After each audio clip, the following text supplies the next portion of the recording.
Bro, I don't even want to talk about this no more simply because the algorithm don't like it, honestly, because it's not really my topic of discussion that I really care to talk about. And y'all don't seem to care, but I just can't get off of it. The Lakers are in trouble, man. Listen, the game last night, like these guys are getting cracked. Like these guys are getting beat worse and worse and worse and worse every night. It's not even close. It's not even a competition. Russell just went out In 300 with a meters, hamstring turn pull. left onto I have a feeling Dentist Street I have a feeling West. that hamstring pull thing is Russ saying, you know what? I'm gonna sit here till y'all trade me. That's what I think that is. I was like, yeah, I'm just gonna hang out here till y'all trade me. But anyway, at the end of the day, man, Lakers got, lambasted last night. Like they just can't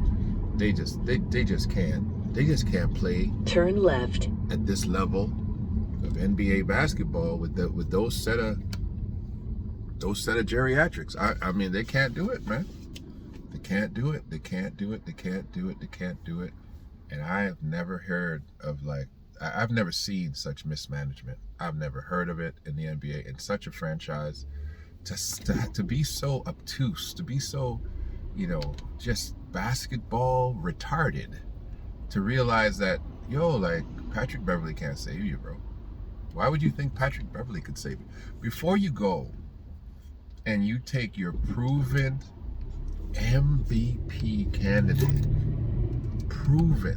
imagine playing with 2 MVPs on your team and somebody coming up with the brilliant idea to maybe sit one on the bench. And like I said, for Darvin Ham the other day, I said it's a great idea because his system wasn't getting Russell involved anyway.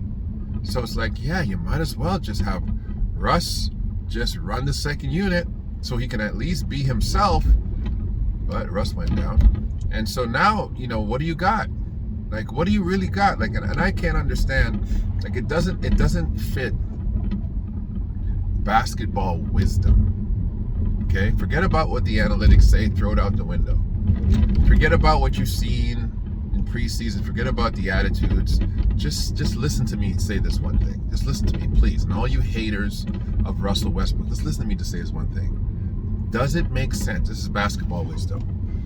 To have 2 former MVP candidates on the same team and to not start one of them and to not find a way to make them work, to throw everything else out the window and say, wait a minute, I'm a coach, I'm a rookie coach, and I have 2 former NBA MVPs on my team.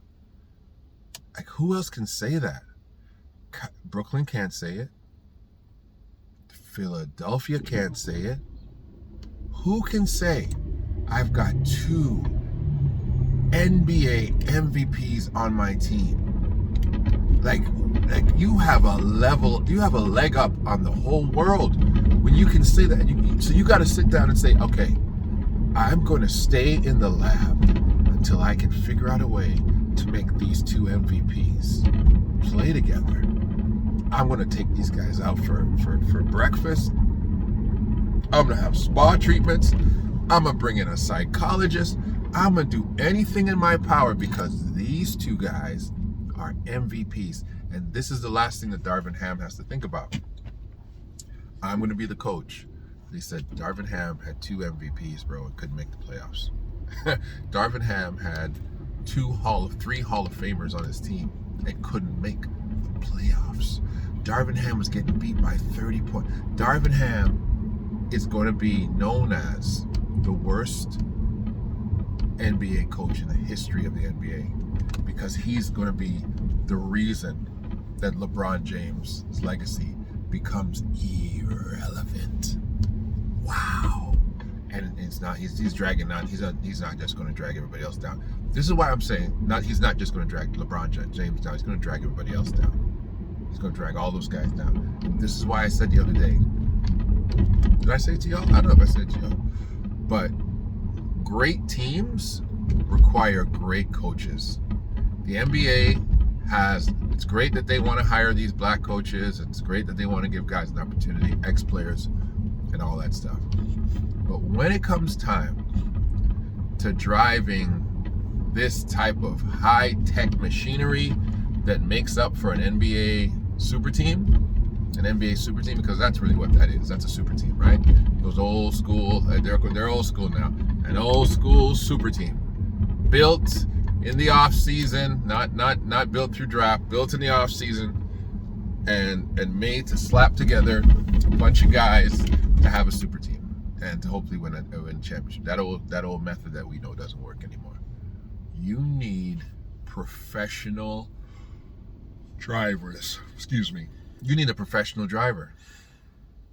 And if we got to go and resurrect Phil Jackson, if we got to go bring Pat Riley out of retirement, if you have to go and exhume the body of Red Auerbach, you got to do something, man. Because let's just be real. Darvin Ham can't drive this bus. Can't do it, baby. Can't do it. And it's just preseason. It's just preseason. But he can. And if anything that we've learned from the Redeem team, got to keep bringing that crap up, LeBron James can't do it by himself. LeBron James ain't the motivator. He ain't the go-to man. He ain't that guy. Okay? He is a competent, fantastic role player. Let's be real. LeBron without Kyrie, LeBron without Dwayne Wade, he's a fantastic role player. That's what he is. LeBron is, he's not the soloist. He's part of the boy band, right? He's the lead guy in the boy band, but he still needs the boy band. He still needs the harmonizing of other voices. He's not Michael Jackson. You know what I'm saying? He's more like Jermaine. Like that's really what it is. He's Jermaine Jackson. He's not Tito, right? That'd be Carmelo. But anyway, let me stop. Lakers in a lot of trouble, and I think Russ prepare to turn right. Might decide to just sit on that hamstring for a minute. Plus, as we know, I don't know why I'm so tired. Hamstrings don't heal that fast. You gotta take it easy with a hamstring. The way Russ plays, he blow that hamstring out. A hamstring is not a situation that's gonna be better in 2 weeks. No, it ain't. You gotta ultrasound that thing. You gotta ice it. You can't really stretch a hamstring. Those who don't know anything about athletics and rehab, when you pull a hamstring, 2 things that you don't want to do with a hamstring and a groin. You don't want to stretch them. You don't. You want to get deep tissue massages, ultrasound, rest. Because those things you can't stretch them. You stretch them, you hurt it worse. So all he could do is rest and get treatment. So Russ ain't going nowhere for a minute. That hamstring is not going to fix itself in a week. Russ will not be available for the beginning of the season. I'll tell you right now. That's a 3-week minimum injury. And it's just even if he tweaked it under observation, it's 3 weeks, because you don't want to hurt it worse. If he really injured his hamstring, that's not a good and he didn't really do much, right? So I saw how he didn't really do much. Those are those old age injuries. That's when your body's like, hey, we've been doing this a long time now. Hey, I'm kind of tired right now. You pushing me a little hard now. That's one of those old age injuries. It's like when Kobe messed up his Achilles, right? Same thing with Dominique Wilkins. That was a super athlete. He blew his Achilles. He came back in the same season. Whew, guy's a monster. And came back jumping just as high. But a hamstring is something that you can't go fast with. So I expect to see Russ chilling for a while. In 300 meters, turn right and I expect Peel to see, Street. if I am Jenny Buss, tank the Lakers. Wembanyama. Victor Wembanyama. LA. But LA can't. Turn right. LA can't even get him. I've talked about that before. Yeah, y'all screwed. That is my time. It's a Saturday. I'm going to the gym. But I just have to let y'all know, Lakers in a whole lot of trouble. That's the real spiel. Listen, subscribe, like, share. Y'all don't love me no more, man. Come on, share this. Come on, share this in your groups. Guys who have Facebook groups and other groups, basketball groups. You know, I don't mind the criticism. I'll talk back and forth with you. My takes are sometimes a little, you know, they're out there. But this is the real spiel is about. All right, enjoy your weekend. I'll talk to you guys soon.